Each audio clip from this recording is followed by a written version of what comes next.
প্রবাসীরা সক্রিয় ছিলেন বলেই সরকার যে এতভাবে চেষ্টা করলো সমস্ত কিছু ব্ল্যাকআউট করতে। ডোনাল্ড ট্রাম্পের ছবি নিয়ে তিনি তার কর্মীদেরকে বলেন মিছিল করতে, যাতে ওর উপর হামলা হলে সেই ছবি তুলে রাখা হবে, আর ওনার লিঙ্ক আছে, সেই লিঙ্কে উনি পাঠিয়ে দিবেন। দেশটাকে বিভাজিত করতে করতে করতে সমস্ত কিছু জামাত ইসলামের ঘাড়ে ক্রেডিট দিতে দিতে দেশটাকে তারা প্রায় জামাত বানিয়ে ছেড়ে ছাড়বে। প্রথমত জুলাই আগস্ট গণ অভ্যুত্থানের সকল শহীদ এবং গত 15 বছর ধরে ফ্যাসিবাদ বিরোধী লড়াইয়ে যারা গুম খুন হত্যার শিকার হয়েছেন, যারা আহত হয়েছেন, আমি সকলের প্রতি আমার ভালোবাসা জানাচ্ছি।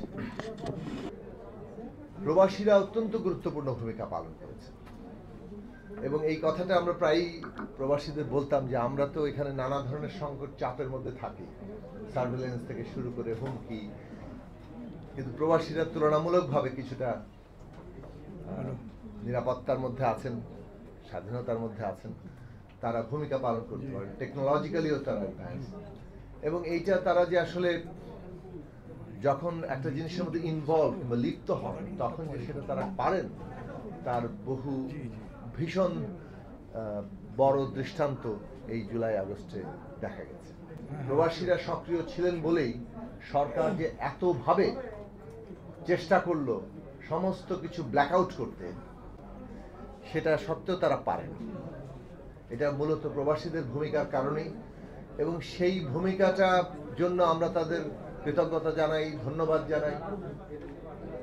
কিন্তু বাংলাদেশে প্রবাসীদের যে অধিকারের প্রশ্ন, সেটা যে কতভাবে লঙ্ঘিত হচ্ছে সেটা আমরা সকলেই জানি। আজকেও এই সরকার প্রবাসীদের জন্য দ্রুত যে কতগুলো ব্যবস্থা নেওয়ার, যেসব প্রশ্নগুলো আলোচিত হয়েছে দীর্ঘদিন ধরে, এমনকি এই ফ্যাসিবাদ বিরোধী লড়াইয়ের মধ্যেও, যে প্রবাসীরা এই লড়াইয়ের অংশ, কিন্তু প্রবাসীরা কি কি সমস্যার মুখোমুখি হচ্ছে, সেই সব প্রশ্নে এখনো পর্যন্ত কোনো উদ্যোগ হয়নি। কিন্তু তারপরও প্রবাসীদেরকে আমরা আহ্বান জানাবো যে লড়াইয়ে আপনারা যুক্ত হয়েছেন, যে লড়াইকে একটা প্রথম পর্বের বিজয়ের দিকে নিয়ে গেছেন, শেখ হাসিনার পদত্যাগ, দেশ থেকে পালানো, এখন যে দ্বিতীয় পর্ব চলছে বাংলাদেশের একটা গণতান্ত্রিক রাষ্ট্র নির্মাণের লড়াই, সেই রাষ্ট্র নির্মাণের লড়াইকে নস্যাৎ করার জন্য এই পতিত স্বৈরাচার এবং তারা সরাসরি আমাদের পার্শ্ববর্তী দেশ ভারত তাদের সহযোগিতা করছে এবং এটা ধ্বংস করার চেষ্টা করছে। শেখ হাসিনা যে ফ্যাসিস্ট ছিলেন কেবল, সেটা সেটা তো আমরা দেখেছি কিভাবে ক্ষমতা আঁকড়ে থাকার জন্য শেষ দিন পর্যন্ত তিনি মানুষকে গুলি করার জন্য নির্দেশ দেওয়ার চেষ্টা করেছেন রাষ্ট্রশক্তিগুলোকে। শেখ হাসিনা যে দেশের বিরুদ্ধে ষড়যন্ত্র করছেন, এটা এখন তো খুব খোলাখুলিভাবে পরিষ্কার। ডোনাল্ড ট্রাম্পের ছবি নিয়ে তিনি তার কর্মীদেরকে বলেন মিছিল করতে, যাতে ওর উপর হামলা হলে সেই ছবি তুলে রাখা হবে, আর ওনার লিঙ্ক আছে, সেই লিঙ্কে উনি পাঠিয়ে দিবেন। মানে বাংলাদেশকে একটা ব্যর্থ রাষ্ট্র এবং এইখানে নানা ধরনের ষড়যন্ত্র হচ্ছে, এইভাবে উপস্থাপনের চেষ্টা করুন। খোদ শেখ হাসিনা এই কাজ করছেন এবং আমরা দেখছি ভারতের মিডিয়া কিভাবে তার অংশীদার। আগে থেকেই ঠিক করা ছিল ছবিটা ছাপা হবে, ওইভাবে লেখা ছিল ডোনাল্ড ট্রাম্পের সমর্থকদের উপরে হয়রানি এবং গ্রেফতার চলছে। ইন্ডিয়া টুডে সেরকম একটা নিউজ করেছে। শেখ হাসিনার অডিও টেপ যে ফাঁস হয়ে গেছে, এটা সম্ভবত তারা শুনতে পাননি অথবা দেখতে পাননি, যার ফলে আগেকার পরিকল্পনা অনুযায়ী ছেপে দিয়েছেন। কিভাবে প্রোপাগ্যান্ডা করছে, তাদের সমস্ত সফট পাওয়ার দিয়ে তারা এখন পশ্চিমা বিশ্বকে বোঝানোর চেষ্টা করছে বাংলাদেশে একটা জঙ্গিবাদ কায়েম হয়ে গেছে, এখানে কোনো সংখ্যালঘুদের কোনো অধিকার নাই, এখানে সব কাটাকাটি চলছে। বাংলাদেশে তো কোনো জুলাই আগস্টে এটা কোনো সরকার, পুলিশ, আওয়ামী লীগ কেউ কিছু করে নাই তো, উল্টো এখানে পুলিশ করতে হচ্ছে।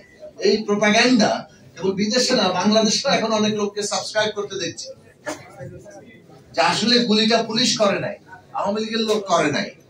এই জন্য কোনো এক ষড়যন্ত্রের মধ্য দিয়ে এই গুলিগুলো হয়ে গেছে এবং বাংলাদেশের ষড়যন্ত্রকারীরা ক্ষমতা দখল করে। এই হচ্ছে বাংলাদেশের আওয়ামী লীগ এবং তার প্রতিনিধিদের চেহারা, যারা জনগণের এই বিশাল উত্থানকে ধারণ করতে পারে না। এই দেশটাকে বিভাজিত করতে করতে করতে সমস্ত কিছু জামাত ইসলামের ঘাড়ে ক্রেডিট দিতে দিতে দেশটাকে তারা প্রায় জামাত বানিয়ে ছেড়ে ছাড়বে। এইটা বাংলাদেশে হতে দেওয়া যাবে না। এবং আজকে প্রবাসীদের এই জায়গায় গুরুত্বপূর্ণ ভূমিকা আছে। যে সফট পাওয়ারের যুদ্ধ শুরু করেছে এই শেখ হাসিনা এবং তার মদতদানকারীরা রাষ্ট্রসমূহ বাংলাদেশের জনগণকে এই ভেতর থেকে এবং সারা দুনিয়াতে প্রবাসী সকল বাংলাদেশিদের বিশেষভাবে তাদের এই সফট পাওয়ারের বিরুদ্ধে যুদ্ধ করতে হবে। আমাদেরকে এই সমস্ত ফেক নিউজের বিরুদ্ধে লড়াই করতে হবে। হ্যাঁ, বাংলাদেশে হামলা হয়েছে, আমাদের দেশে ধর্মীয় ভাবে পরিচিত হিন্দু, বৌদ্ধ, খ্রিস্টান কিংবা আমাদের দেশে পাহাড়ে আমরা দেখেছি চাকমা, মারমা, ত্রিপুরার উপরে কিংবা এখানকার নারীরাও নানাভাবে আক্রমণের শিকার হয়েছে। সেই আক্রমণের শিকারের প্রত্যেকটি ঘটনার তদন্ত হওয়া এবং তার বিচার আমরা দাবি করি। কিন্তু এই আক্রমণের ঘটনা যেভাবে উপস্থাপন করে বাংলাদেশকে একটা পোর্ট্রে করা হচ্ছে, সেটার ভিতরে রাজনীতি আছে এবং যে কারণে মনে হয় যে আক্রমণগুলোর পেছনেও তারা আসলে জড়িত, সেই কারণে সেটা ভালো করে তদন্ত করে বের করা দরকার। আমাদের এই জায়গাতে এই লড়াইটা চালাতে হবে, কারণ আমরা আমাদের অভ্যুত্থানকে রক্ষা করতে চাই, অভ্যুত্থানকে একটা গণতান্ত্রিক রাষ্ট্র নির্মাণের সাফল্যে নিয়ে যেতে চাই। বাংলাদেশের সার্বভৌমত্ব হুমকির মুখে। মৌলানা ভাসানীকে স্মরণ করতে আগামীকাল তার 48তম মৃত্যুবার্ষিকী। আমাদের জাতীয় সার্বভৌমত্ব এখন হুমকির মুখে এবং জাতীয় সার্বভৌমত্ব রক্ষা করতে গেলে আমাদেরকে এমন একটা গণতান্ত্রিক রাজনৈতিক ব্যবস্থা তৈরি করতে হবে যেখানে বাংলাদেশের নাগরিকরা তার সমস্ত রাজনৈতিক পক্ষ নিজেকে তার অংশীদার ভাবতে পারে। এর জন্য দুটো কাজ আছে। একটা হচ্ছে যারা জুলাই আগস্ট সহ এই ফ্যাসিবাদের কালে হত্যা চালিয়েছে তাদেরকে বিচারের আওতায় আনা, এমন ন্যায় বিচার প্রতিষ্ঠা করা যাতে করে সেটা দেশের ভিতরে আন্তর্জাতিকভাবে গ্রহণযোগ্য হয়। ওই অভিযুক্তরা যতই প্রপাগান্ডা করুক, সত্যিকার ন্যায় বিচারের মধ্য দিয়ে আমাদের নতুন রাষ্ট্রের যাত্রা হবে এবং সেই ন্যায় বিচার প্রতিষ্ঠা করা গেলে আমরা বাংলাদেশে এমন একটা অন্তর্ভুক্তিমূলক রাষ্ট্র ব্যবস্থা করতে পারবো যাতে করে এই ফ্যাসিস্টরা প্রতি মুহূর্তে প্রতিদিন এই দেশের জনগণকে বিভাজিত করে যেভাবে আমাদের সার্বভৌমত্বকে হুমকির মুখে রেখেছিল সেটাকে আমরা বন্ধ করব। মনে রাখবেন, একটা দেশের জনগোষ্ঠীর ভেতরে যদি প্রবল বিভাজন থাকে সেটাই সার্বভৌমত্বের সবচেয়ে বড় হুমকি।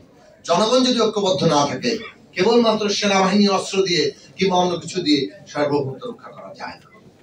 জনগণের সার্বভৌমত্ব প্রতিষ্ঠা করতে পারলে, তার উপযোগী গণতান্ত্রিক রাজনৈতিক ব্যবস্থা, অন্তর্ভুক্তিমূলক রাজনৈতিক ব্যবস্থা করে তুলতে পারলে তবেই কেবল আমরা ওইসব প্রতিষ্ঠান করতে পারবো, সেনাবাহিনী বলেন, জনপ্রশাসন বলেন, বিশ্ববিদ্যালয় বলেন, শিক্ষা ব্যবস্থা বলেন, আমাদের মিডিয়া বলেন, এমনকি বিচার বিভাগ বলেন, এই সমস্ত প্রতিষ্ঠানগুলো গড়ে উঠবে যেটা আসলে একটা দেশের মধ্যে এমন এক রাজনৈতিক ব্যবস্থা তৈরি করে যেটা রাজনৈতিক বিরোধ সত্ত্বেও তার মধ্যে একটা ওই জাতীয় ঐক্য, জাতীয় স্বার্থের প্রশ্নে ঐক্যবদ্ধ থাকা, সেই জায়গাটা সৃষ্টি করে।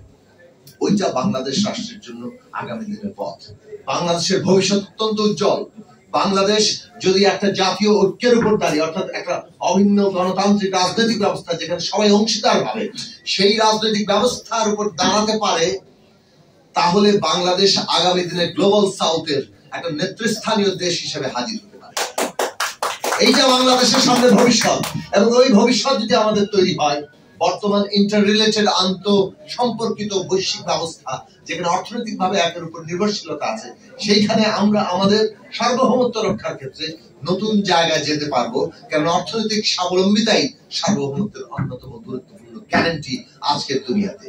সেই লক্ষ্যগুলো আমাদের স্থাপন করা দরকার। এটা নস্যাৎ করার যারা চেষ্টা করবে তারা দেশদ্রোহী, দেশের বিরুদ্ধে ষড়যন্ত্র করছে, তাদের সংকীর্ণ ব্যক্তিগত স্বার্থ অথবা গোষ্ঠীগত স্বার্থে কিংবা অন্য কোনো দেশের দালালি করে সেইটা বাংলাদেশের সচেতন জনগণকে রুখে দিতে হবে রাজনৈতিক। প্রবাসীদের ভূমিকা এই ক্ষেত্রে এখন অত্যন্ত গুরুত্বপূর্ণ।